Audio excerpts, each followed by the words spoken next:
Mariana. Sí, vos tu celular. Ay, sí, eso es lo que estaba pensando. Uy. Bueno, cuando quieran. Dale. Bueno, hoy es 19 de julio del 2018 y estamos con Marcela Romero. Bienvenida. Bueno, muchas gracias por la invitación. Bueno, para mí es un orgullo estar en el Archivo de la Memoria porque creo que la historia argentina se construye desde la diversidad y con igualdad. Y creo que en todos estos años que la población trans fue excluida de todos los derechos, no vivimos en una democracia real. Bueno, para empezar, contanos un poco dónde y cuándo naciste, un poco de tu familia. Bueno, yo nací en 1964,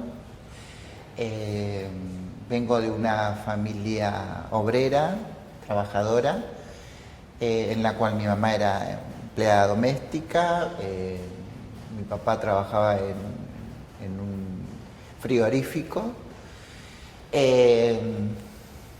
única hija,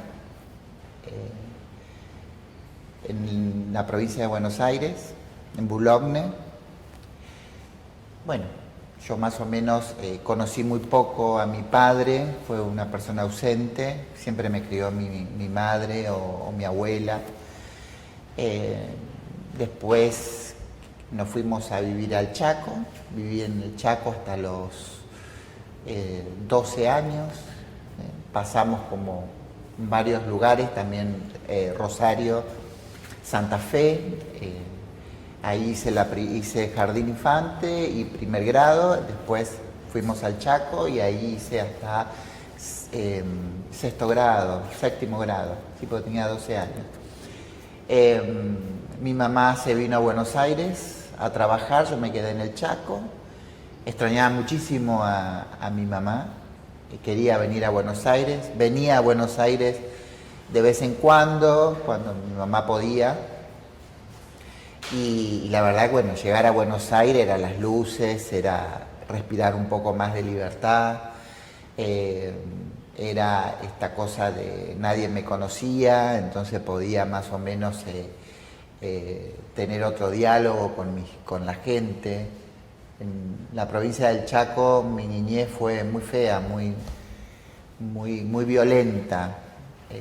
Esta cosa de continuamente cargarme, violentarme. Yo siempre cuento que a los 8 años, 9 años, fue mi primer violencia que tuve del Estado, ¿no es cierto? Donde una maestra, mi maestra de segundo grado, me pegó un cachetazo y me dijo, pareces un maricón. La verdad que yo tenía 8 años y me obligaba, en el colegio me obligaban a que yo haga deportes, que juegue al fútbol, que esté con mi grupo de compañeros, y era obligada continuamente, y era por supuesto burla de todo, primero del grado donde estaba, y después de todo el colegio. Yo me acuerdo que cuando tenía que ir al baño, terminaba el recreo, cuando todos se metían al aula, ahí yo pedía para ir al baño, porque no podía ir al baño. Era una cosa que en el baño me pegaban, se burlaban, como no habían profesores, ahí recibí una violencia muy fuerte. Y después mi grupo eran compañeras y algunos compañeros también tenía que siempre estaban al lado y que me protegían en realidad. Pero yo creo que ahí me tenía que haber protegido la maestra y el Estado, donde recibí mucha violencia y ese cachetazo que me dio la maestra me hizo entrar en pánico, en miedo. Fue la primera vez que sentí que me gritaron y que me pegaron con la palabra maricón, ¿no es cierto? Y entré en miedo. Era una cosa que empezaba a mentir, ¿no es cierto? Le mentía a mi mamá, a mi abuela, mentía continuamente, ¿no es cierto? Tenía que estar fingiendo lo que yo quería y cómo me estaba construyendo, porque aparte mi aspecto era femenino, yo ya me afectaba las piernas, no quería tener pelos en las piernas, entonces ya había como una construcción. Y siempre me preguntan, ¿y qué pensabas a esa edad? La verdad que a esa edad lo que pensaba era construirme como una mujer. Yo siempre me construí como una mujer, con una imagen de una mujer.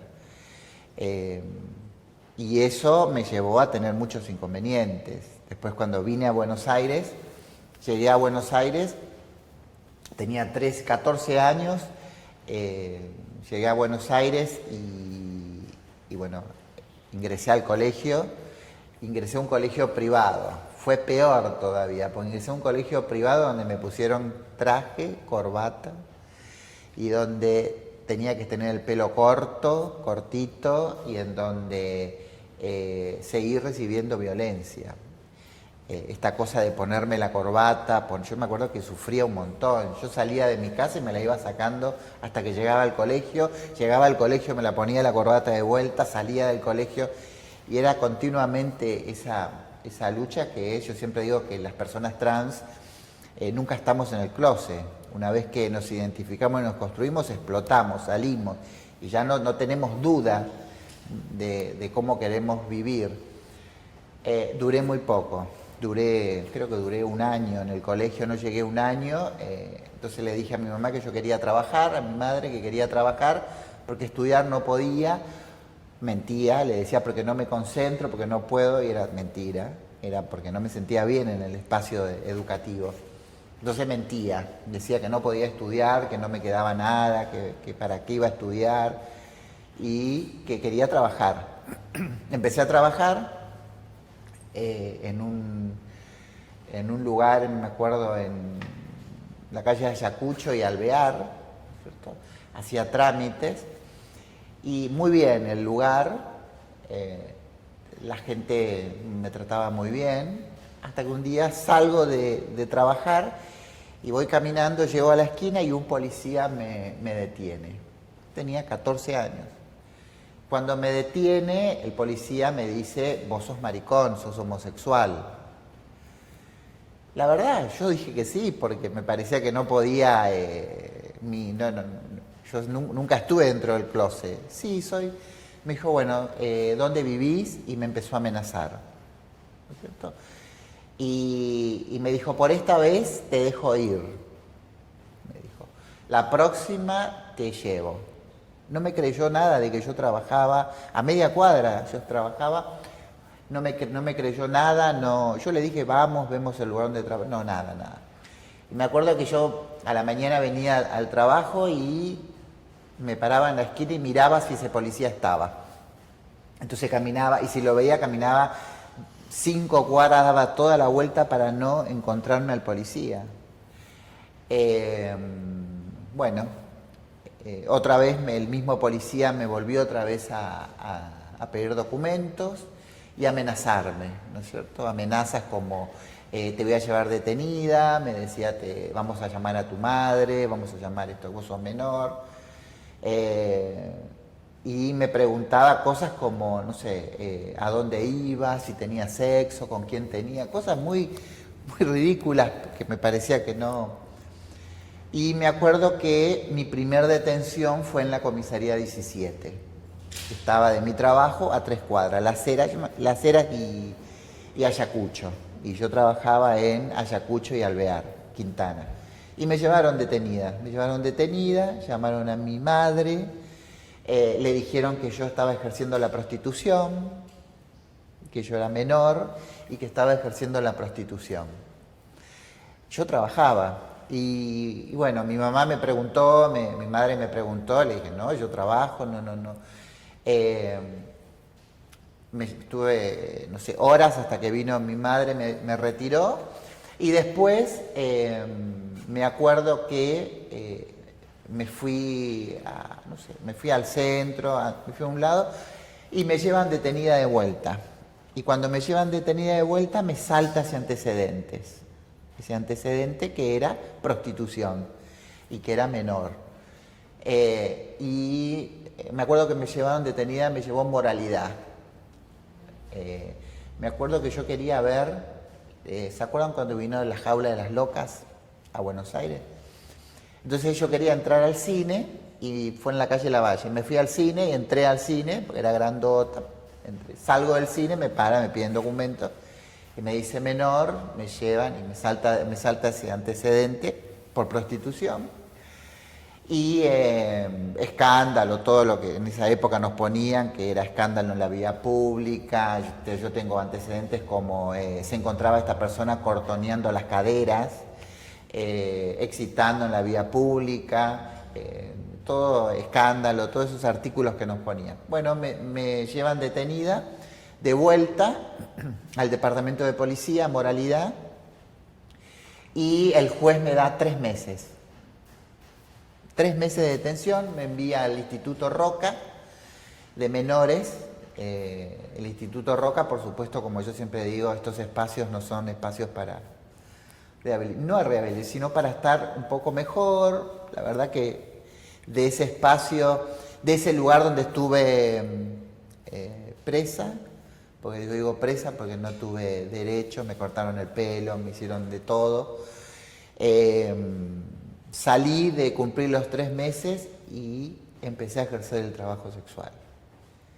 Dije, bueno, si me llevan detenida, que me lleven detenida. Ya tenía un grupo de compañeras, conocí dentro de la cárcel compañeras menores de edad, salí a la calle y en esos 3 meses hablamos un montón de cosas, entonces salí de ahí y ya me fui a los puntos de encuentro, como en esa época Retiro, 11, la avenida Florida, la peatonal, lugares, puntos de encuentro que teníamos la comunidad, y empecé a hacer el trabajo sexual. En realidad no es el trabajo sexual, explotación sexual, porque tenía 16 años, explotación sexual. Caí de vuelta otra vez, en el Instituto de Menores habré estado por lo menos 4 veces, y salí cuando cumplí 18 años. ¿Y el vínculo con tu mamá, con tu abuela, cómo fue en estos tiempos de tu adolescencia al venirte de Chaco para acá? Sí, en la adolescencia hubo como charlas, muy pocas con mi familia. El tema era, venimos de una clase trabajadora, humilde, entonces el estudio es una herramienta muy fuerte para un pobre, tener estudio y poder avanzar. Entonces era como esta cosa, bueno, hay que estudiar, tenés que estudiar, querés estudiar. He estudiado peluquería, he estudiado dactilografía, he estudiado un montón de cosas, pero la verdad que no me sentía bien, porque empezaba mi construcción en la cual sentía continuamente esta cosa de la discriminación y la violencia, ¿no es cierto? ¿Y el acompañamiento de tu familia? El acompañamiento de mi familia. ¿De tu construcción? Sí, el acompañamiento de mi familia, la verdad la tuve. Lo que pasa es que vi a mi madre sufrir muchísimo. Yo veía como mi mamá en los horarios de visita, cuando estaba presa, llegaba con los bolsos. Mi mamá usaba pantalones, entonces en la cárcel, en el penal, no la dejaban entrar de pantalones, le decía que tenía que ponerse polleras. Y tenía que alquilar polleras adentro, se alquilaban las polleras. Entonces tenía que alquilar pollera, y cuando la veía que entraba a verme, la veía, era otra mujer. No era la mujer que yo conocí, que era mi mamá. Bueno, eso me emociona muchísimo.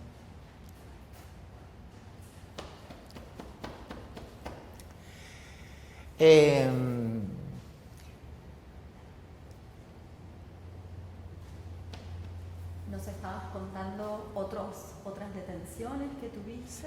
Sí. ¿Querés contar un poco? Sí. ¿Querés un poco de agua?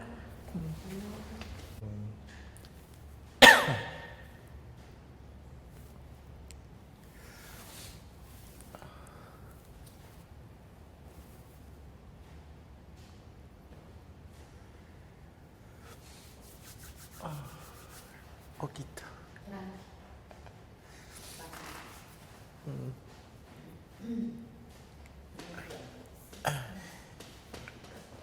que has solicitado, ¿no? Sí. Voy a agarrar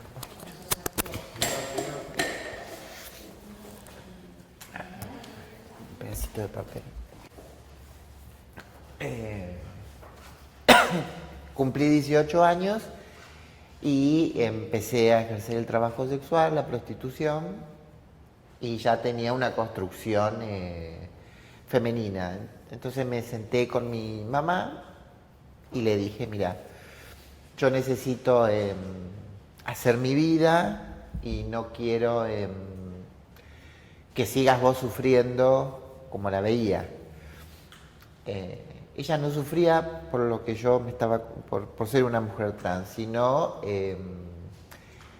ella era una mujer que iba a las comisarías y discutía y iba al juzgado y bueno, ustedes imagínense que era una mujer empleada doméstica y que su trabajo era por horas y perdía horas de trabajar y andar en los juzgados y todas esas cosas que nos sometió la justicia.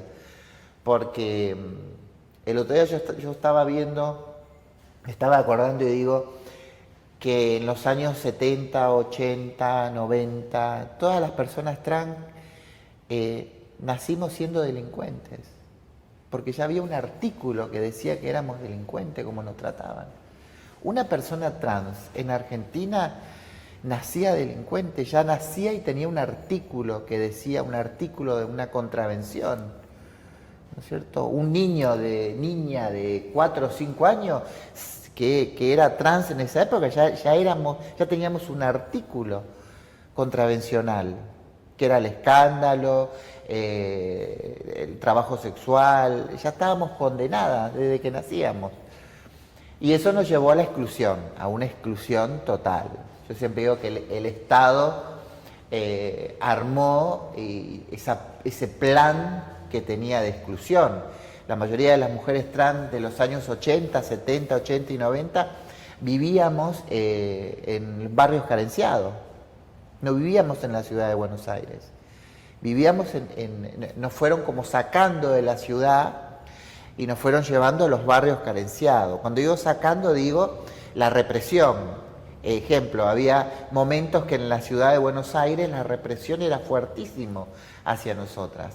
Nos llevaban y nos daban 30 días al penal de Devoto. Entonces, todas nos íbamos a la provincia a vivir. Después pasaba que en la provincia nos daban también hasta 90 días a cumplir en Zárate, en La Plata, en esos lugares, las brigadas. Recorríamos todas las brigadas. Yo recorrí todas, la brigada de Tigre, de San Martín, de Avellaneda, me acuerdo que salía un micro de La Plata y empezaba a levantar a las compañeras, nos levantaba la General Paz, la Panamericana, toda la historia que creo que sabemos, la historia de la Panamericana, ¿no es cierto? Fue muy, muy fuerte eso fue muy fuerte.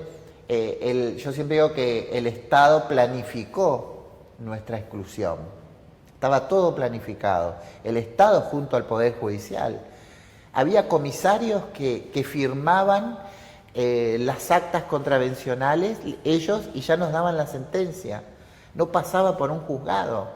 Me acuerdo que cuando empezó la democracia, que empezamos, antes de la democracia, empezamos a apelar, decíamos apelo al juez, porque sabíamos que había algún juez que estaba de turno en ese lugar donde trabajábamos y nos íbamos avisando, mirá, está el juez de turno, apelá que el juez te va a soltar, y empezamos a hacer ese activismo entre nosotras y empezamos a apelar y empezamos a enfrentar al Poder Judicial.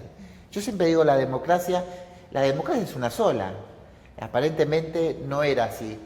Yo cuando llegó la democracia a nuestro país me puse muy contenta, dije, ay, bueno, viene el destape español, vamos a estar como España, no sé, me imaginaba todo lo que a uno le llega de afuera. Y siempre digo que empezó la democracia, al otro día yo estuve 30 días detenida, en el penal de Devoto. Siguió la misma represión, siguieron los mismos códigos contravencionales, la exclusión fue, en algunos lugares fue peor que la dictadura, porque fue continuamente. Había premios, me acuerdo que le daban premio a los policías, si nos llevaban, le daban, en la semana, si llevaban cierta cantidad de mujeres trans, les daban un franco, les daban un franco. A mí me han bajado, como a muchas, yo hablo de mi persona, pero todo esto es lo mismo que le pasó. A mí me han bajado de colectivos, sentada, y el policía hacer parar el colectivo enfrente de la comisaría y bajarme del colectivo. Cosas como violando todos los derechos humanos de cualquier persona. El tema de la dictadura y parte de la democracia, porque también parte de la democracia, porque no podíamos llegar a los presidentes, no había un contacto, nadie nos atendía y veíamos una justicia que no era igualitaria. Y creo que eso sigue pasando porque tenemos que identificar, que para mí eso no puede existir, jueces que realmente juzguen con la Constitución Nacional, no con lo que está pensando ese juez y con su moral. Entonces, todavía recibimos ese juzgamiento moral de la justicia. Y la justicia tiene que ser igualitaria, no puede ser un juez que juzgue a alguien por lo moral o por lo que piensa el juez. Hay códigos, hay derechos, entonces todo eso nosotras lo seguimos pasando en Argentina, ¿no es cierto? Donde nos encontramos jueces que les dan a las compañeras que están presas en los penales, que están por causas, le dan la misma condena que le dan, no sé, a una condena máxima, ¿no es cierto? Que tiene que ser mínima para esa persona. Y tiene el mismo juzgamiento que una condena mayor. Y cumplen, porque encima no es que salen, cumplen de punta a punta. Entonces, esa violencia del Estado la seguimos recibiendo. Y yo creo que ahí, cuando yo tenía 18, me fui de mi casa bien, hablando con mi mamá, mi abuela, que yo necesitaba hacer mi vida, ¿no es cierto? Y hacer mi vida era bancarme todos los calabozos que me iba a bancar. Y los palos que me dio la policía, y romperme las apelaciones en la cara, no sé, sacarme del calabozo, la frazada en invierno, 0 grados, sacarnos la frazada, el term, todos dejarnos hasta que tengamos que firmar los días que ellos querían. Y eso nos pasó a todas las mujeres trans en Argentina. Yo dije, me voy porque dije, todo lo que voy a pasar es muy feo, y veía sufrir muchísimo a mi madre y a mi abuela. Mi abuela, hasta último momento, me acuerdo que iba a visitarme a la comisaría los días que estaba, y hacía comida y llevaba para todas las chicas, ¿no es cierto? Entonces yo dije, no, esto no, yo tengo que hacer mi vida, y mi vida era caer presa y vivir bajo esa violencia. ¿Tuviste, ya sea de parte de los juzgados, sí, policía o incluso más del ámbito familiar, sugerencias de tratamiento psicológico, sí, intervenciones sí. en tu cuerpo para, de alguna manera, contarnos un poco de eso? Sí, cuando estuve detenida, que era menor, en el Roca, me llevaban desde el instituto, por orden del juez, al hospital de clínica. En el hospital de clínica me atendía un psicólogo, en la cual el psicólogo, por supuesto, era un médico judicial. Él quería que yo cambie, ¿no es cierto? Me acuerdo que me mandó a poner hormonas masculinas, que yo no sabía qué eran, y me decían que era para tener vitaminas, para cuando esté, porque estaba presa, estaba en un penal, y me hicieron un tratamiento, hasta que un día me acuerdo que me hacía hacer dibujos y todas esas cosas, y el psicólogo un día me dijo, bueno, está bien, estaba mi mamá, le dijo, señora, cerramos acá esto porque esto no va. Le dijo, no va, su hijo, en ese momento, su hijo es homosexual, pero estuve como, qué sé yo, como 6 meses en tratamiento, esta cosa de psicólogo, psiquiatra. Sí, yo creo que la mayoría de los psicólogos en esa época, y todavía algunos, buscan ese cambio y engañan a la familia y no contienen realmente a las personas, ¿no es cierto? Por eso tenemos una ley de identidad de género. Yo siempre digo que nuestra ley no le gustó muchísimo a los psicólogos ni a los abogados, porque nuestra ley en Argentina no es ni judicial, que teníamos que poner un abogado, ni pasar por un psicólogo que se le cortaba el negocio. En realidad se les cortó el negocio a los psicólogos y a los psiquiatras y a los abogados. Dijiste algo, hasta que te fuiste, vos migraste, ¿cuáles fueron las razones de tu migración? ¿Cuándo fue eso? Sí, bueno, después yo me fui a vivir a la provincia de Buenos Aires, volvía con este tema de la policía, ¿no es cierto?, de la represión fuerte, y volvíamos. Yo dije, bueno, me voy a juntar dinero y me voy a hacer mi cambio de sexo, mi reasignación. Junté dinero, me fui a Chile, me hice mi cambio de sexo, volví de Chile, seguí trabajando. En esa época, la verdad que no hablamos del tema de la identidad de género, no hablamos de la identidad de género. Hablábamos de la policía, era solamente la policía, y buscábamos esa estrategia de que no nos lleven detenidas, que no nos lleven presas. Entonces, todas las denuncias que hay en los 70 y 80 son denuncias por detenciones. No sé si habrá alguna denuncia por respeto a la identidad. Hay presentaciones en los años 90 que empezaron las compañeras a formarse y a empezar una lucha en Argentina, pero antes no teníamos tiempo, lo único que pensábamos era en que no nos lleven detenidas y hacer denuncias a los comisarios, a la policía, porque era terrible. Mencionaste que en los 90 entonces empezaban a juntar. En los años 90 empezó la comunidad trans en Argentina a organizarse y empezar a formarse como organización. Nosotras en los 80 y en los 70 también estábamos organizadas, pero era como grupos, y era para salvarnos, ¿no?, entre nosotras.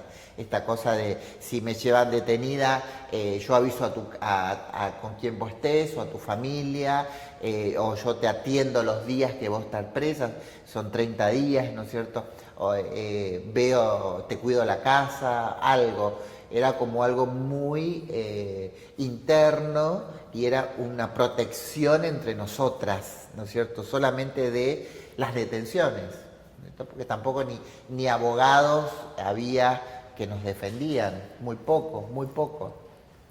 ¿Y cómo fue que vos empezaste a militar, o qué nos podés contar de estas primeras organizaciones de los años 90? Sí, yo empecé a militar a los 40 años, tengo 54. A los 40 años, siempre la militancia la vi siempre de afuera. Iba en algunos lugares, iba a algunas reuniones. Lo que pasa es que como no tenía domicilio, iba rotando. Después estuve viviendo afuera, estuve viviendo en Uruguay, estuve viviendo en Paraguay. Yo tengo un hijo, y el temor era que sufra mi hijo, ¿no es cierto? El temor era que lo humillen, el temor mío era el maltrato que él podía recibir por su mamá ser una mujer trans. Esto fue en los 90. Entonces yo decidí irme de Argentina para protegerlo y viví en Uruguay y viví en Paraguay. Él ahora ya tiene 32 años, soy abuela. Eso también creo que el vivir afuera y no viví en países que tienen también una represión muy fuerte, como Paraguay. Paraguay salía en los años 90, cuando voy a Paraguay, salía de la dictadura, pero pude criar a mi hijo y protegerlo dentro de lo que yo vivía acá en Argentina, en Buenos Aires, ¿no es cierto? Esta cosa de abuso de poder de la policía.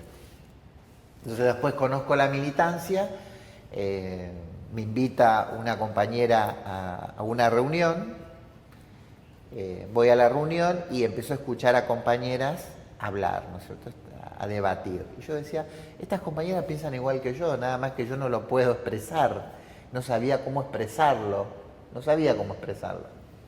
Y venía de varias elecciones de gobiernos. La verdad que ya uno, me acuerdo que no tenía una mirada muy política dentro de mi vivencia. Iba a votar, sí, otra humillación que era para nosotras, porque encima cuando te llevaban detenida y te preguntaban por qué no fue a votar, te trataban mal. Y ir a votar era otra humillación. Nosotras íbamos a votar a las filas de hombres. Entonces me acuerdo que llegábamos a votar y los policías nos decían, señora, está equivocada, usted acá no es su fila, ¿no? Entonces uno le decía, no, pero mi documento. Bueno, y ahí empezaba el maltrato, ¿no es cierto? Empezaba ese maltrato de la policía que estaba ahí o los militares que estaban ahí cuidando, empezaba esa violencia. Muchas no votaban por ese temor, muchas de las compañeras trans no tenían documento, tenían nada más que su partida de nacimiento y no tenían documento. Y eso sigue pasando en algunas mujeres trans, antes de la ley de identidad de género, cuando empezamos a que las chicas puedan tener su identidad, veíamos que no tenían ni el documento, ¿cierto? Porque el maltrato que uno recibía cuando se iba a hacer los documentos, yo he ido y me decían, me acuerdo que era en el departamento de policía, que te sacabas el documento, no, andá, cambiate, ponete una camisa de hombre, sacate el maquillaje, atate el pelo y vení, para que nos den el documento. Era terrible la violencia, y si no, teníamos que pagar algún policía o alguien que te conozca, porque esto es una cadena, después ya te conocían, y para que más o menos te atiendan bien y no te maltraten, porque era continuamente el maltrato que teníamos.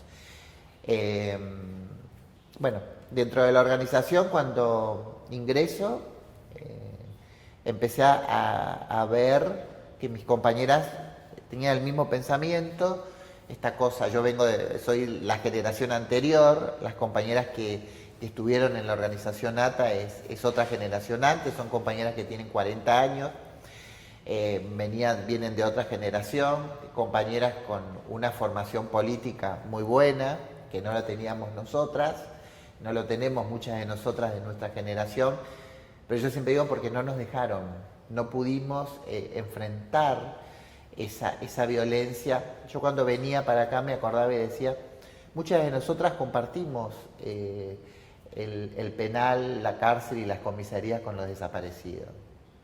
Muchas veces cuando llegábamos a las comisarías y estaban intervenidas las comisarías por procedimientos, nos decían los policías que nos llevaban, nos decían, bueno, mirá, si no firmás, a vos te va a pasar lo mismo que le vamos a hacer a estas personas. Era todo psicológico, la policía nos maltrataba de esa forma, entonces hacía operativos y nos llevaban a la comisaría y nos mostraban a los desaparecidos, les pegaban y todas esas cosas, y nos decían, ustedes si no firman los papeles van a terminar iguales. Yo me acuerdo que a veces nos tenían en los lugares, en el calabozo, y eso me acuerdo que era en plena dictadura, y estábamos detenidas 4 compañeras en un calabozo y entraban los desaparecidos y le pegaban y nos abrían la puerta para que veamos eso. Entonces después nos cerraban la puerta y nos tiraban agua por abajo del piso, nos tenían 2 días y nos tiraban agua del piso para que tomamos agua. Entonces yo me acuerdo que me tiraba en el piso y chupaba el piso porque era el agua que nos tiraban ellos, porque no nos abrían, por orden del comisario, no nos abran la puerta, ¿no es cierto? Entonces ellos manejaban todo ahí adentro, como lo siguen haciendo, la violencia que recibimos. Entonces, esas vivencias que nosotras tuvimos, las que vivimos la dictadura, se lo contábamos a las otras compañeras.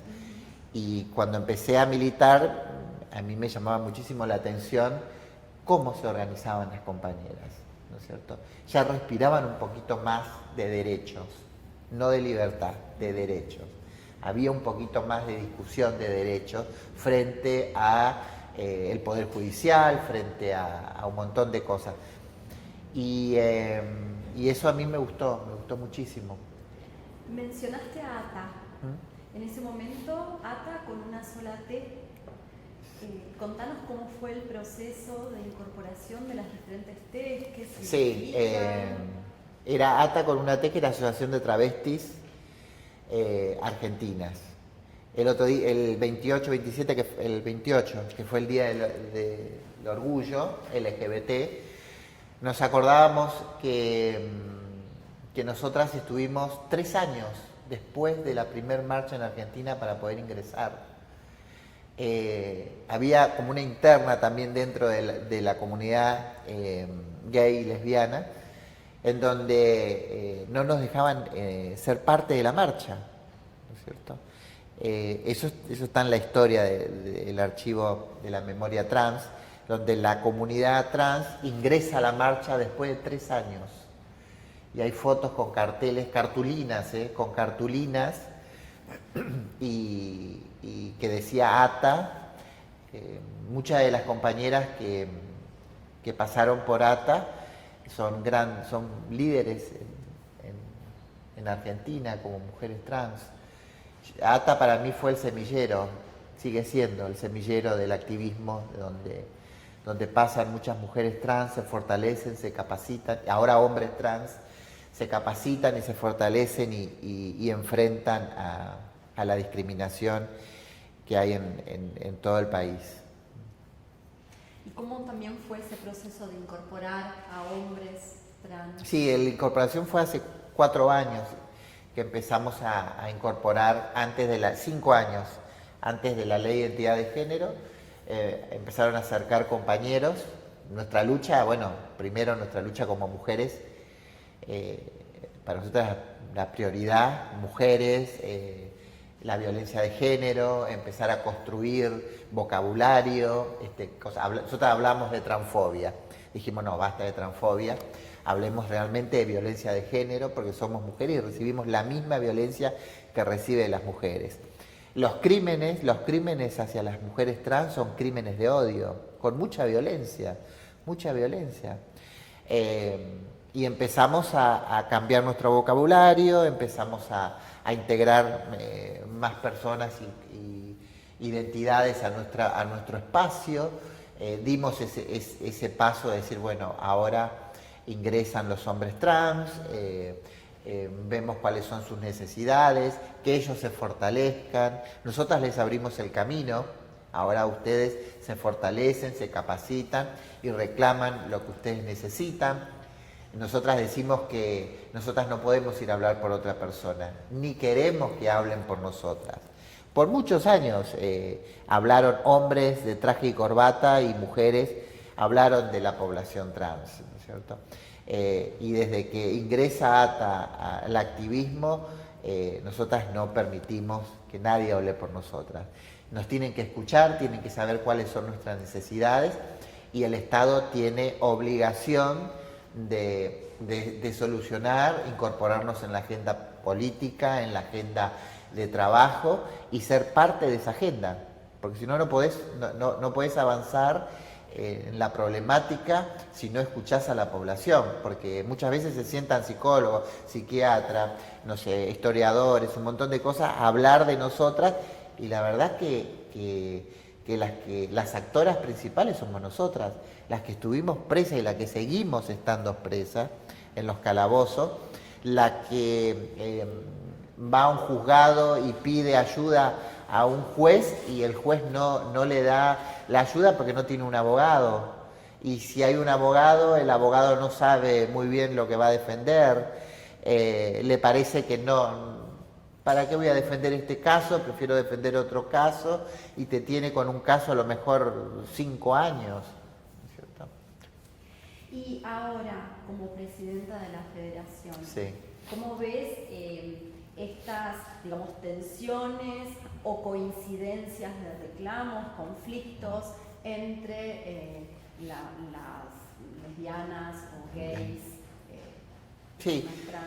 Sí, bueno, mencionaste antes esto de que costó la que las tensión, personas trans ingresaran a la marcha del orgullo, ¿no? Hubieron... Sí, no, bueno, es la primera vez que hay una mujer trans que es presidenta de una organización, en este caso una federación LGBT. La verdad que nosotras y nosotros dentro de la federación lo que hacemos es trabajar con las identidades. Hay activistas muy valiosos dentro de nuestra federación. La verdad que yo no tengo problemas, no hay problemas, inclusive la federación es un espacio abierto a todas las miradas políticas, tenemos un espacio de la federación de partidos políticos, la verdad que la lucha creo que es una sola, y lo que yo decía al principio, para mí la democracia es una sola, no hay democracia para unos, pero democracia para otros, hay una sola, entonces esa democracia que tenemos hay que fortalecerla. Y cuando uno dice fortalecerla es ser parte de esa lucha y de esos reclamos, esté quien esté en el gobierno, esté el partido que esté. Y yo creo que ahí es donde hay que estar fuerte, hay que tener estrategias, hay que tener consenso, hay que tener diálogo, hay que tener buena gestión. Para mí lo principal es el diálogo. Hay que tener un diálogo. Primero el Estado tiene que tener un diálogo con la sociedad civil para escuchar y saber cuál es el reclamo. Porque si no, todo lo que se hace es copio, pego y copio.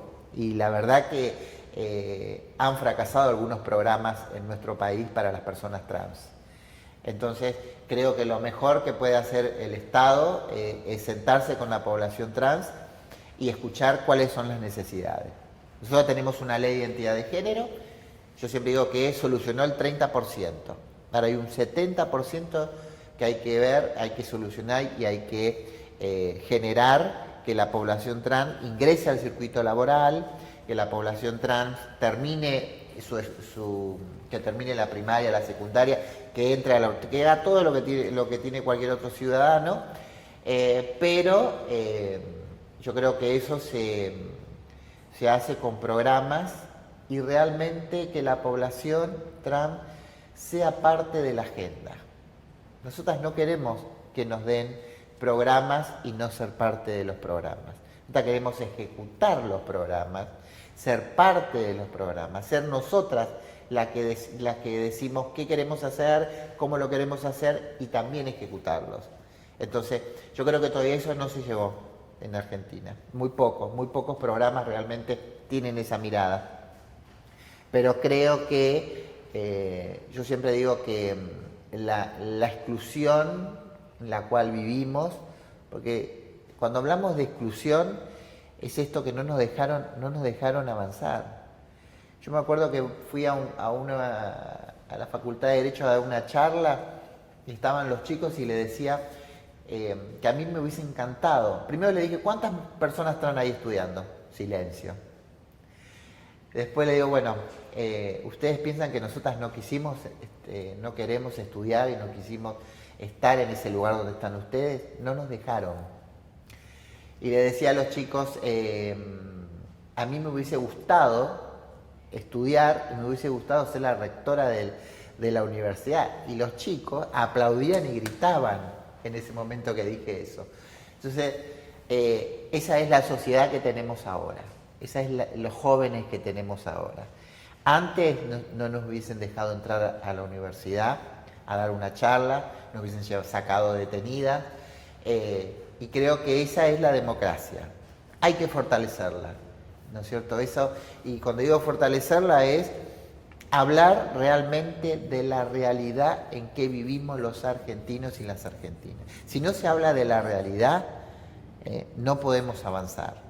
Entonces yo creo que hay una juventud que todos los días demuestra que no quiere que una mujer trans sea expulsada de su casa, no quiere que quiere que una mujer trans estudie, que sea parte de los jóvenes, y yo digo que sea parte, digo, porque son incluidas, no son rechazadas. Los jóvenes en este momento no hablan no piensan si vos sos trans, si sos bisexual, no, convivimos entre todos y todas. Entonces creo que los jóvenes nos enseñan cómo tenemos que convivir en igualdad la sociedad. Ahora, tenemos otra parte que es la que nos sigue privando de esos derechos. No hay educación sexual, no hay todo lo que tiene que haber en los colegios, que para mí la educación sexual, la planificación familiar, el tema de hablar del VIH-Sida, el tema de hablar de diversidad, todo eso, hay un Estado que no deja eso. Y cuando hablo de Estado, los gobiernos provinciales, municipales, en donde ahí aparece la Iglesia. Y para mí, creo que la Iglesia tiene que cumplir su función. La democracia se construye con la Constitución Nacional, no con las religiones. Ahora, yo creo, a mí me parece que la Iglesia tendría que estar en la calle atendiendo a los más necesitados. Yo no veo, la verdad que yo no veo, no la veo a la Iglesia en los lugares donde están la gente que duerme en la calle, no veo a la noche asistiendo a la gente que necesita. No la veo a la Iglesia, a ninguna religión las veo. Lo que sí las veo sentado al lado de los gobernantes. Y eso me parece que no construye realmente lo que quieren los jóvenes en este momento, ¿no es cierto? Y el tema del aborto legal y gratuito, para mí eso entra dentro de educación sexual. Entonces, si no se puede dar una educación sexual con diversidad o en la diversidad, otra vez estamos condenando a los jóvenes a que terminen como nosotras, excluidas, perseguidas, dejando de estudiar, sin tener derechos, sin poder elegir, sin entrar en lo clandestino, en la corrupción del Estado, judicial, todo eso.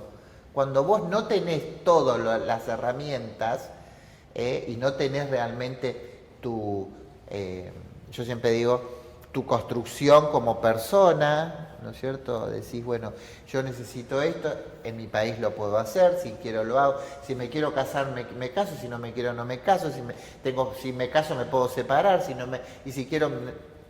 Entonces, si no tenemos toda esa libertad, seguimos excluyendo a los nuevos jóvenes, seguimos excluyendo. Siguen personas más marginales, siguen personas viviendo en la línea de la pobreza, porque se encuentran con que no pueden avanzar dentro de los derechos que tiene una persona. Y cuando digo los derechos de una persona, hablo desde la niñez, adolescencia, jóvenes y tercera edad. Voy a volver un poco. De todos modos, vos hablaste de educación sexual, Sí, salud sexual. ¿Vos participaste en las campañas de prevención de VIH? Sí. Contanos un poco ese momento y cómo fuiste convocada, tu participación. Sí, yo cuando ingreso a la organización ATA, yo era promotora de salud y derechos humanos. Entregaba material de prevención en las zonas de trabajo sexual. Ahora, me acuerdo que había un mapa donde estaban las zonas de trabajo sexual y en la zona donde yo estaba, que ejercía el trabajo sexual, no figuraba. Y éramos más o menos 30 compañeras. Entonces yo fui haciendo prevención, fui entregando material, concientizando a las compañeras y también a los espacios públicos, ¿no es cierto?, a los servicios de salud. Llegué a un servicio de salud donde pude sensibilizar para que las compañeras atiendan, retiren material y ahí empecé con el tema del VIH, ¿no es cierto?, a trabajar primero la prevención y después que las compañeras que puedan acceder a un servicio. Me acuerdo que logramos una resolución que fue en la ciudad de Buenos Aires, que en todos los hospitales las personas trans tienen que ser atendidas con su nombre e identidad de género para que acceda a una salud integral, ¿no es cierto? Muchas de las compañeras iban a los hospitales camufladas para que las atiendan un poco mejor. Entonces a mí me parecía que eso no podía ser, que la salud es un derecho, es gratuito y que cualquier persona se puede atender. Y en el tema de prevención y salud integral fui haciendo cosas como prevención, fui armando espacios dentro de los servicios de salud. El Transvivir es uno de los espacios. El Transvivir es un espacio dentro de los hospitales, en este caso el Ramos Mejía, el Hospital Fernández, el Hospital Muñiz. Es un espacio, también está en San Martín, en la provincia de Buenos Aires. Es un espacio en el cual monitoreamos la atención de las compañeras y la población dentro de los hospitales. Logramos poder entrar a visitar a las compañeras que están internadas, poder tener un contacto más directo con el hospital. Muchas veces pasaba que compañeras que iban a la guardia y las tenían 7 horas y no las atendían. Entonces llamábamos y decíamos, somos de Transvivir. Y, bueno, sí, ya la vamos a atender. Y tuvimos esta cosa de monitorear, como yo digo, esto es la responsabilidad de la sociedad civil y más de una organización. Hay que monitorear la situación dentro de los hospitales, hay que reunirse con los directores, hay que tener un contacto porque a veces hay una barrera que no deja llegar al director, ¿no es cierto?, o a los tomadores de decisión. Y yo creo que eso es parte de lo que tiene que hacer una organización. ¿Qué más nos podrías contar de este vínculo de las mujeres trans o de las personas trans con los sistemas de salud? ¿Cómo eran? Sí. ¿Cómo son actualmente? Sí, tenemos una ley de identidad de género en Argentina que no se cumple. Se cumple el tema del cambio de identidad. La ley estaba dividida en 2 partes. Una es el cambio de identidad, la identidad registral, las personas trans, y la otra parte era el tema de salud integral. La salud integral, tratamientos hormonales, reasignación de sexo, cambio de sexo, y eso no se está cumpliendo. En realidad hay algunos lugares que hay tratamientos hormonales, pero otros lugares no. Nosotros recibimos llamados de compañeras en las provincias pidiendo por favor que necesitan un tratamiento hormonal, que necesitan hacerse un tratamiento, que necesitan un cambio de sexo, una reasignación, y no hay servicios. No hay un presupuesto del Estado para poder trabajar el tema de la reasignación. Hay en algunas provincias, pero la verdad hay una lista de espera de 600 compañeras trans en la provincia de Buenos Aires. A eso hay que sumarle muchísimas más, que son mujeres transexuales, que son el 20%, no es que toda la población trans se quiere hacer su cambio de sexo, hay un 20%, en Argentina hay más o menos, con sus documentos, 8.000 mujeres trans, con su documentación, y habrá 1.000 mujeres trans que todavía no hicieron su cambio de identidad, hay otras que no quieren, también es válido porque no es necesario, eso es un derecho, pero de esas 8.000 hay que calcular un 20% que son mujeres transexuales que necesitan pasar por un cambio de sexo, una reasignación, y el Estado no responde, no hay servicios de salud, equipos, quiero decir, no hay equipos realmente que puedan atender esa necesidad, están colapsados. Y sabemos que eso es un presupuesto que tiene que tener el Estado. Entonces, cuando compañeras que vienen de Tucumán, que vienen de muy lejos, vienen a Buenos Aires, vienen con una esperanza, como decir, bueno, voy, llego al hospital y me operan. Y se encuentran con lo peor, se encuentran con que no hay turno, con que tiene que volver dentro de un mes, y eso es dinero que no tienen muchas de las compañías no tienen para volver, se van con una angustia y un fracaso muy grande, y los médicos dicen que no pueden abrir los quirófanos porque no hay presupuesto, y un montón de cosas. Entonces, yo creo que hay que solucionar el tema de la salud integral, hay que trabajar el tema de una ley que estamos presentando, que es la ley integral trans, que es una ley para reparar todo lo que pasa a una mujer trans, en este caso las mujeres trans de Argentina en la dictadura. Hay que reparar, el Estado tiene que reparar todo lo que nos hizo y lo que nos sigue haciendo, porque a veces solamente vemos la ciudad de Buenos Aires, y la verdad las detenciones y el maltrato que hay en las provincias es terrible. Hay provincias que volvieron a poner los códigos contravencionales de la dictadura militar y son votados por legisladores. Entonces creo que hay que ver el tema de la reparación, de la ley integral trans, cómo el Estado repara todos estos años que las mujeres trans no pudimos ser parte, entre comillas, de la sociedad. Vivimos en la sociedad, pero nos han excluido, y yo creo que hay buenas prácticas en nuestro país. Santa Fe es una de las provincias que tiene muy buenas prácticas.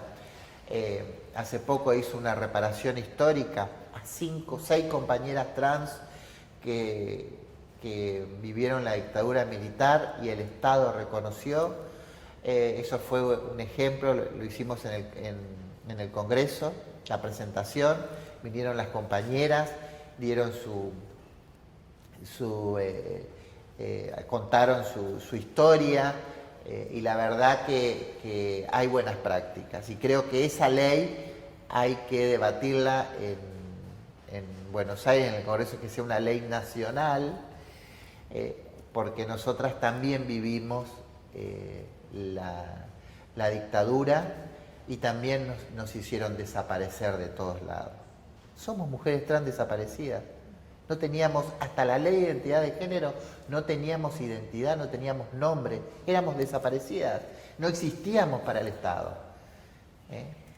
Vos mencionás la ley de identidad de género. Sí. ¿Lograste vos tener tu DNI previo a la sanción? ¿Nos contás un poco cómo fue todo ese proceso judicial? Sí, lo mío fue, yo en el 99 regreso a Buenos Aires y consigo un abogado y presento un juicio al Estado por reconocimiento a mi identidad. El Poder Judicial hizo lo mismo que hizo antes de la ley. Cuando uno presenta una demanda, si la demanda no es aceptada, pasa a la Corte Suprema. Si la Corte Suprema lo aprueba, puede llegar a ser ley. Este juzgado a mí me tuvo 10 años, del 99, de 1999 al 2009, 3 meses antes que se iba a cerrar el juicio, me dictamina a favor. Porque el juez no quería que eso llegue a la Corte. Y yo la verdad quería que no me lo dictaminen. que no me dé mi documento porque iba a ir a la Corte Suprema y si la Corte Suprema decía que sí, todas íbamos a lograr nuestra identidad, no solamente una. Y mi campaña en esa época fue: el derecho de una es el derecho de todas. Porque la verdad, logré mi identidad, no pude festejar nada, porque yo veía que me daban mi documento y veía a mis compañeras con una angustia, y yo, la verdad, dije, no, esto no, yo no estaba contenta, no me sentía contenta, no me sentía bien, porque veía que solamente fue un logro mío, personal, y el Estado no reconoció a todas mis compañeras. Y ahí empezamos la ley de identidad de género. Antes de llegar a eso, ¿nos contarías o nos darías algunos ejemplos de estas pericias que tuviste que pasar? Sí. En esos 10 años que me estuvieron con mis trámites, yo iba en algunos casos cada 3 meses, 6 meses, me citaba un psicólogo. No, primero iba al forense, que la verdad, el forense me hacía desnudar, me miraba, me hacía abrir las piernas y preguntas como ¿hace cuánto te hiciste tu cambio de sexo? ¿Qué profundidad tiene tu vagina? Era muy humillante. Aparte, cada vez que iba al forense me atendían distintos médicos, porque era como el circo, me tenían que ver, querían verme. Entonces el verme era desfilar, no sé quién era, porque la verdad que eran de guardapolvo, si eran médicos o eran enfermeros, no sé qué eran, en los tribunales. Y después ir al psicólogo y al psiquiatra. Tenía psicólogo y psiquiatra. Eso era continuamente. Y yo cada vez que iba con mi abogado. Y el abogado me decía: vos contestá lo que querés, pero hay que tener cuidado con lo que vas a contestar. Entonces me acuerdo que la psicóloga me preguntaba: ¿tenés pareja? Sí, hombre. Decía, porque tenía que decir hombre. ¿Te gusta, qué color te gusta? Rosado. Entonces mi vida era todo color rosado, me levantaba con desabillado, era todo rosado, porque ella iba completando. Se suponía que todo eso era de una mujer, el estereotipo de una mujer es el color rosado, el estereotipo de la mujer que ellos le iban a dar su identidad era una mujer que solamente su pareja podía ser un hombre. Entonces, yo no podía decir si a mí me gustaban las mujeres o me gustaba una compañera atrás, no lo podía decir, porque ya me anulaba todo lo que me estaba haciendo, ese estudio que me estaba haciendo, me lo anulaba. Entonces tenía que privarme de un montón de cosas. Bueno, mi hijo nunca lo pude decir, porque me acuerdo que me preguntaba, ¿y vos con tu pareja, cuando hacen el amor, en qué piensan después? Entonces yo ya sabía, y que nos gustaría tener un hijo, cosas así. Entonces, yo me acuerdo que en algún momento el abogado ya me tenía preparado lo que yo tenía que decir, porque sabía que se me podía haber salido de la cadena y decirle: no, basta, no me preguntes más esto, pero bueno, era el sometimiento del Poder Judicial, ¿no es cierto? Y cada vez que iba era una diferente psicóloga, diferente persona. Eso fue en el 99. Y ahora sí, ¿cómo fue tu participación en todo lo que fue la discusión y sanción de la ley de identidad de género? Sí, cuando me dan mi identidad, yo voy al juzgado donde me dan, y me dan así una pila de todos los estudios que me habían hecho. Toda esa pila era disforia de género, trastornos, porque era la única forma que ellos me podían dar mi identidad. Y me acuerdo que lo llevé y ahí me reuní con mis compañeras, la Federación Argentina LGBT, los abogados de la Federación. Estaba Esteban Paulón, María Rashid, y les digo: miren, acá tienen todas estas enfermedades, tengo yo, les digo, y era así un expediente. Y me acuerdo que dijimos que ninguna persona trans en Argentina tenga que pasar lo que había pasado yo. Y ahí empezamos a armar la ley de identidad de género. Sin trastornos, sin pasar por un psicólogo, sin tener abogados. Yo tuve que pagar mi abogado. Después de 10 años que me tuvo ese juez, tuve que pagar mi abogado. Lo tuve que pagar porque, bueno, pero si el juez quería, me podía haber otorgado en 6 meses, en 1 año, 2, no, 10 años. Me tuvo todo el proceso. Entonces empezamos a construir la ley de identidad de género, siempre sacando todos los problemas que pueda tener uno en el trámite, y dijimos, bueno, esto tiene que ser un trámite administrativo. El trámite no le toca el bolsillo a nadie. No es que la sociedad tiene que pagar, no tiene que pagar, al contrario, con un abogado y con psicólogos y con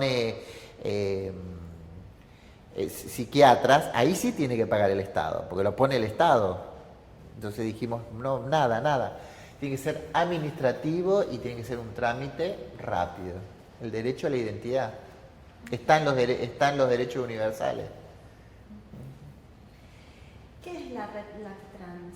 Hablemos un poco. Sí. ¿Qué es la RELAC-Trans?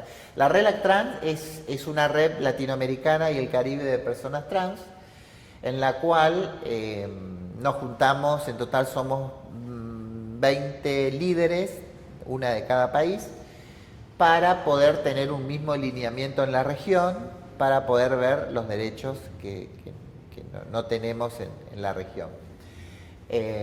Por supuesto, la sede central está en Argentina. Argentina tiene la ley de identidad de género. Esta ley nosotros la llevamos a toda Latinoamérica, la tiene Uruguay, tiene México, en el DF y en otros 3 distritos más, que fueron también las primeras leyes, pero esas leyes tienen disforia, es un trámite judicial, y Bolivia, que es el último país, Bolivia tiene la misma ley de identidad de género de Argentina. Es un trámite administrativo, la tiene hace 2 años, es otro logro de la ley de la red latinoamericana. Después tenemos Costa Rica, el último dictamen de la Corte Interamericana de Derechos Humanos. También ya las compañeras de Costa Rica ya empezaron a hacer su cambio de identidad. Después, bueno, hay otros países que tienen, pero no son ley. Nosotros decimos que la ley de identidad de género tiene que ser debatida en el Parlamento y tiene que ser aprobada. No tiene que ser un dictamen o algo que firme el presidente. Y eso sucede con Colombia y con Ecuador, ¿no es cierto? Son resoluciones que firmaron los presidentes y son trámites judiciales. Nosotros lo que decimos es que no queremos trámites judiciales, queremos trámite administrativo, y el modelo de la ley es la ley de identidad de género de Argentina. Yo siempre digo que para mí es la mejor ley, ¿no es cierto? Y estoy orgullosa de ser argentina, siempre digo cuando me invitan poder mostrar la ley que logramos y el debate que dimos la población LGBT en Argentina, ¿no es cierto? Con el matrimonio igualitario, con la ley de identidad de género. Le dimos un debate político a los diputados y senadores y le demostramos que al mundo, que yo siempre digo que las mejores leyes están en el Cono Sur, están en Argentina, porque a veces miramos mucho Europa, miramos mucho Estados Unidos, y la verdad, las 2 mejores leyes están en Argentina, en el Cono Sur. Y esa bandera de derechos, nosotros decimos que exportamos derechos, porque estamos exportando información, formación, y las compañeras se forman dentro de la red latinoamericana con un objetivo que es la formación política frente al estigma y la discriminación y la ley de identidad de género. Estamos en esto en Latinoamérica. Contanos un poco de Casa Trans. Bueno, los objetivos, las sí, actividades. Casa Trans es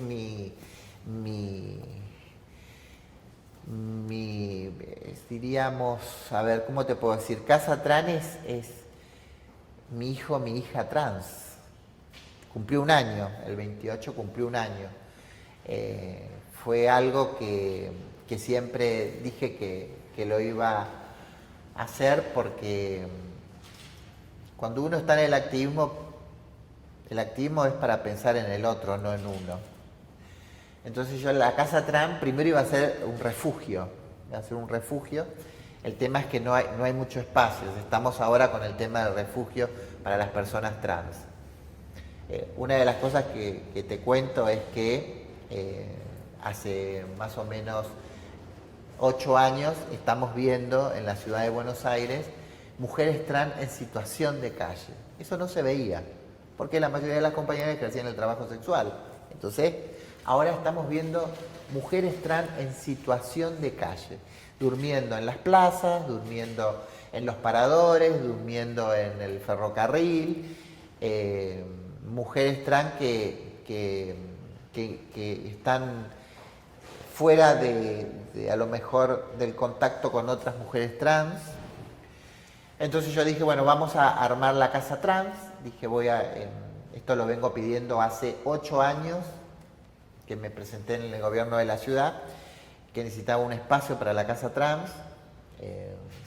Mi insistencia continua, no me dieron, algunos gobiernos no me facilitaban el poder acceder, hasta que, bueno, logré la Casa Trans, que es un espacio en donde las personas trans de todas las organizaciones, es la Casa Trans, donde cualquier persona trans puede ir a informarse.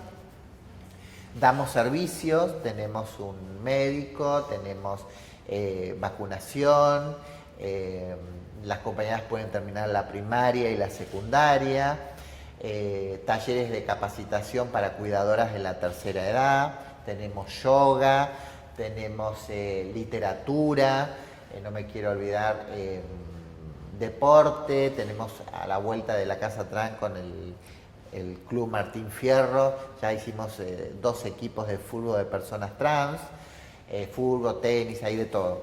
Es un espacio inclusivo, es un espacio en el cual las personas pueden ir a informarse, hay talleres y espacios de contención, donde hay personas profesionales que hacen contención a las personas.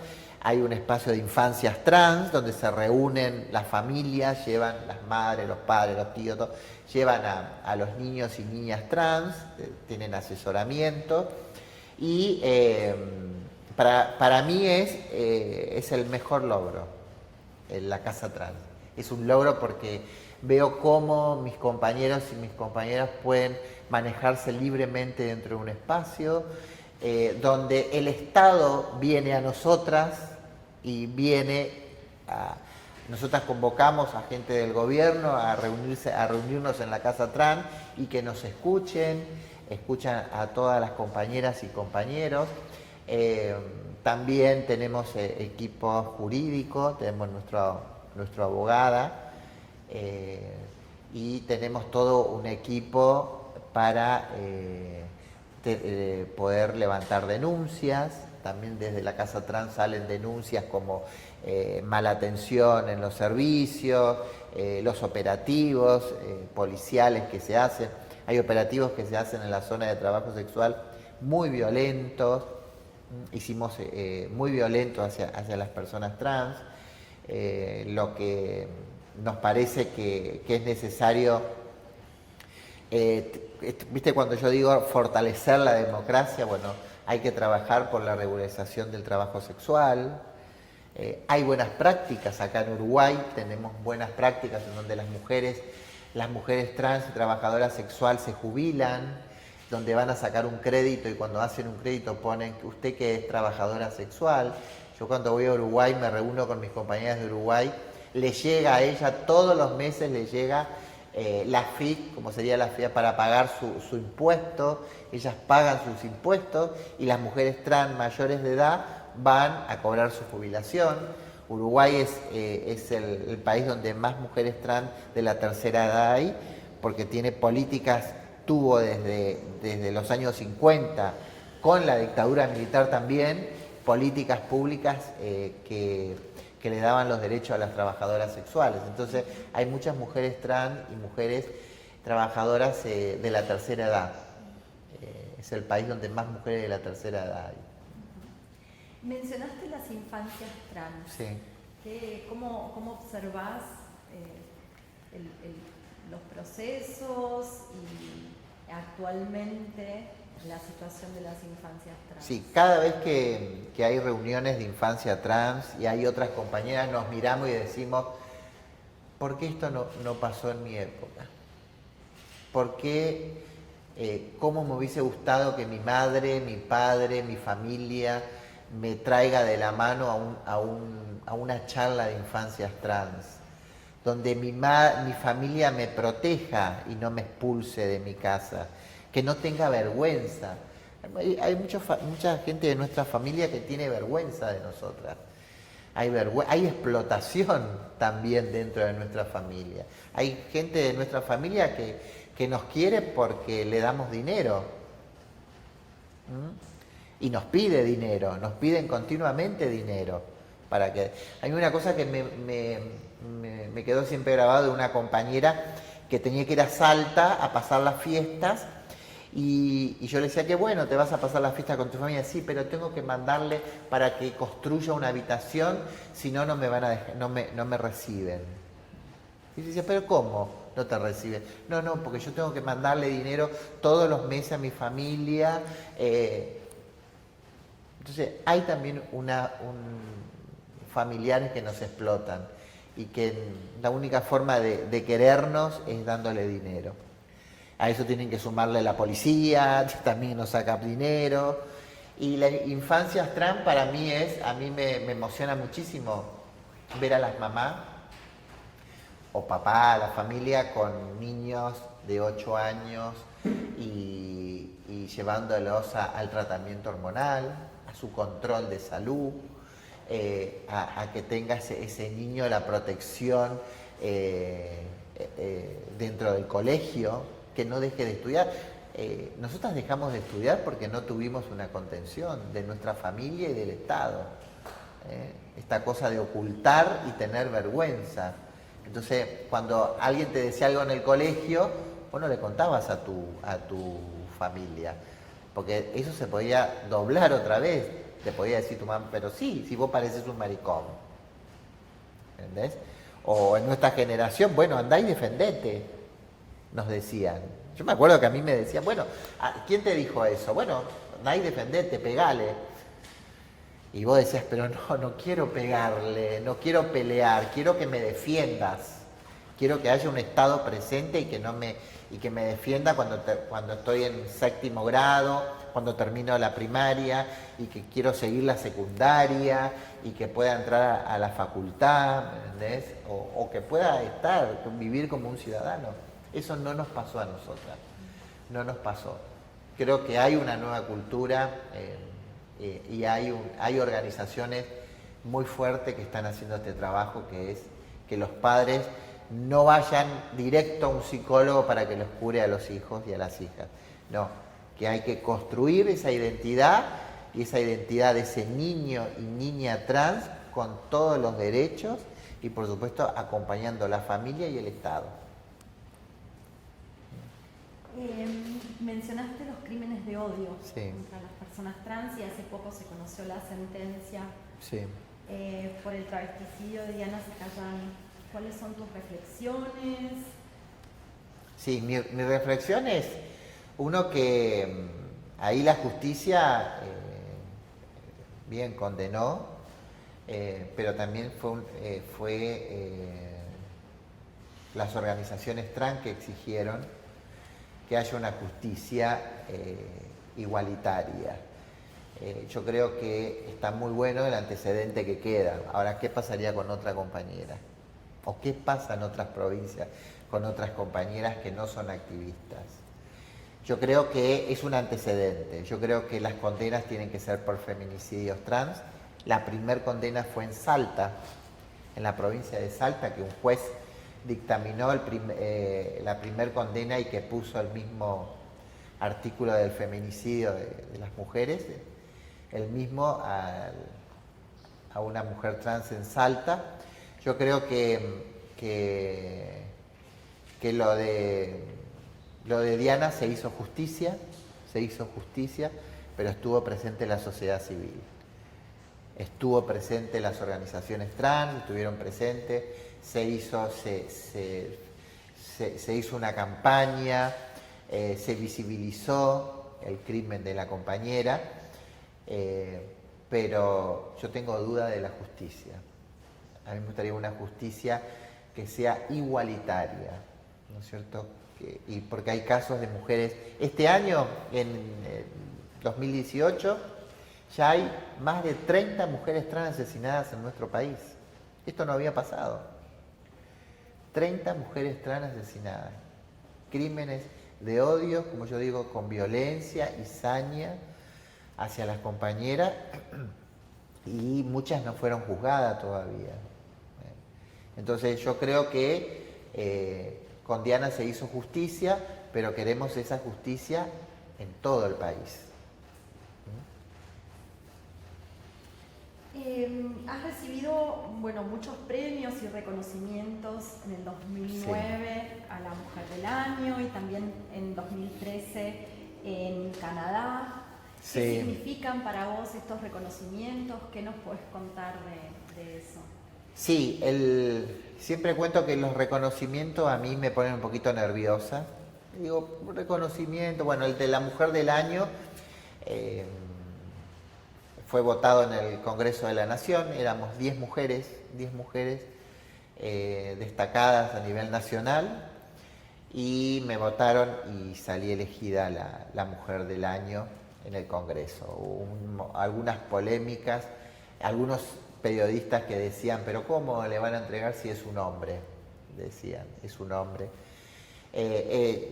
Y mira, creo que son los mismos periodistas que lo siguen diciendo en la actualidad. Esto fue hace 10 años. Para mí es un orgullo, fue el premio de la Mujer del Año, después el premio de Canadá, el de Toronto, que se elige en el Pride, en la marcha del orgullo mundial. En el mundial se elige una activista del mundo, y me eligieron había también como 15 activistas en todo el mundo. Sí, es un premio.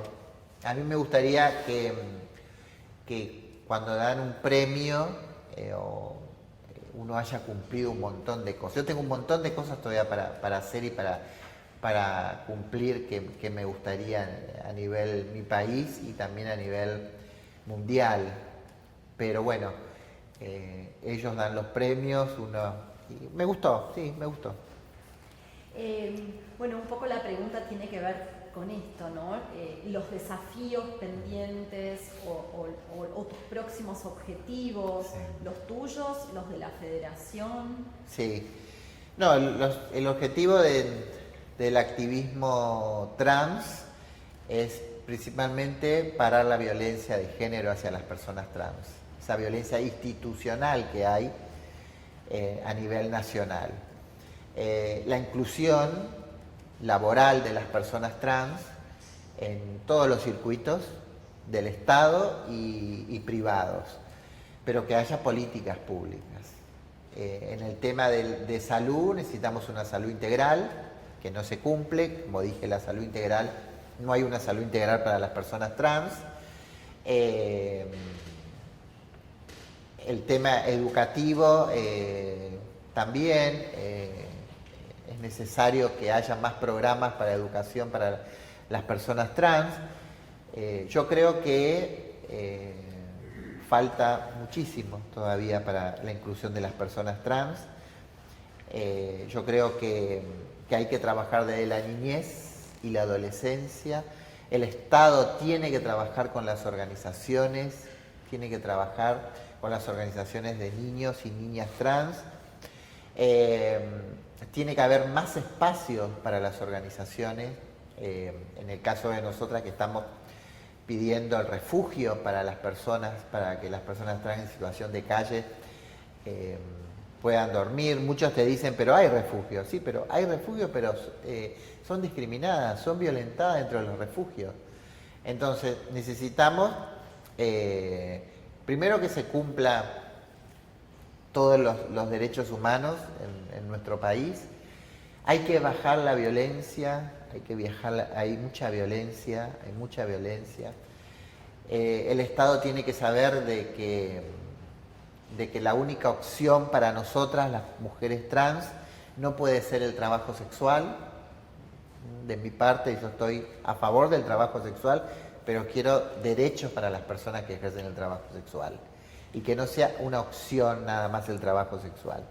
Y que tengamos otra opción, ¿no es cierto? Y también el Estado reparar que hay varias generaciones de personas trans que ya no entramos en ningún espacio, que ya quedamos afuera de todo. Y cuando digo afuera de todo, no nos dejaron hacer nuestras familias, no nos dejaron desarrollarnos como personas y ciudadanas.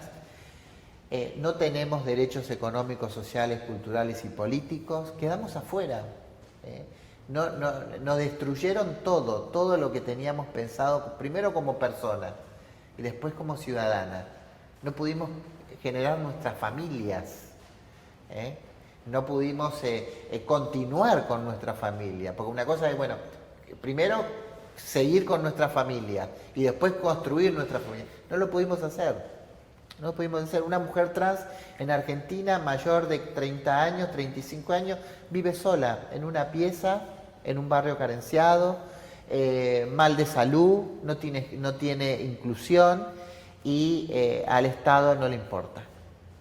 Y yo creo que ahí es donde hay que trabajar. Yo me acuerdo que hace unos años, hace un tiempo, daban viviendas y vos tenías que ser casada con hijos y el Estado tiene que saber que nosotras nos hubiésemos casado, todo eso lo hubiésemos tenido si no nos hubiesen perseguido y marginado como lo siguen haciendo.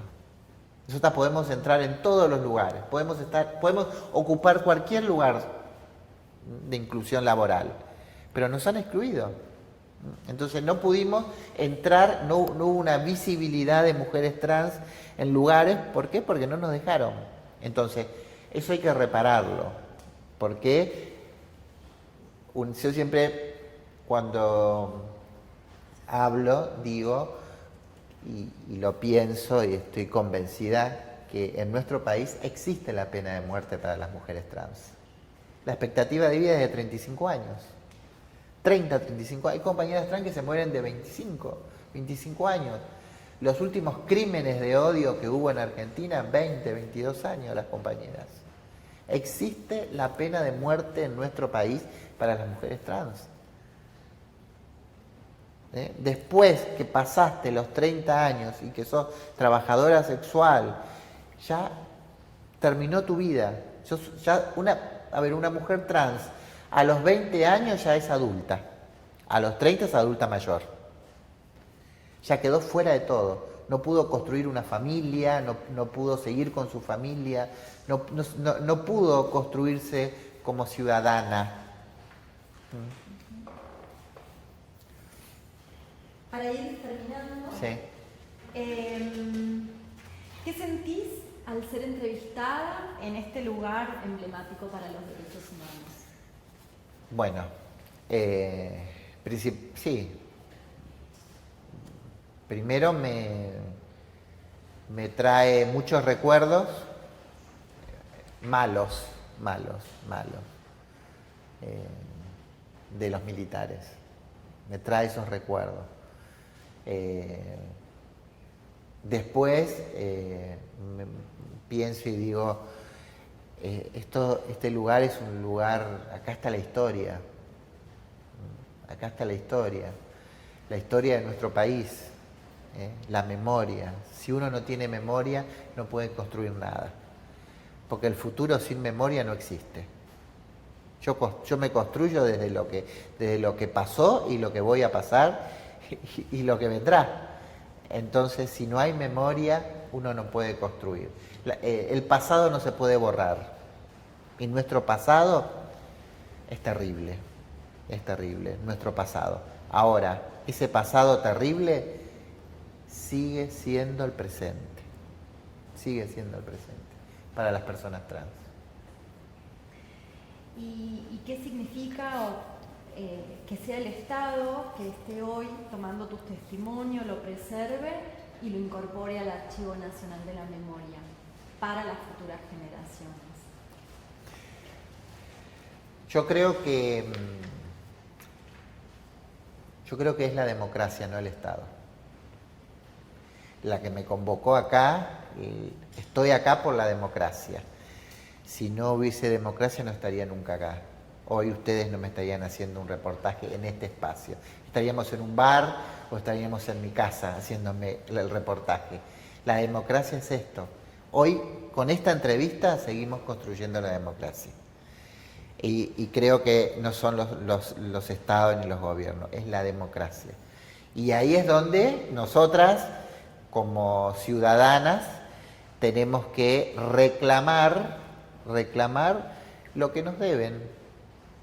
Yo digo que la democracia argentina tiene una deuda con la población trans. Hay una deuda. Nosotras no queremos seguir siendo las olvidadas de la democracia. Muchísimas gracias. No sé si hay alguna otra pregunta. No, Muchísimas gracias. Bueno, gracias a ustedes y bueno, esto está muy bueno porque la verdad hace mucho que no lloraba y me hicieron llorar. Hace mucho tiempo, mucho. Sí. Gracias. Gracias.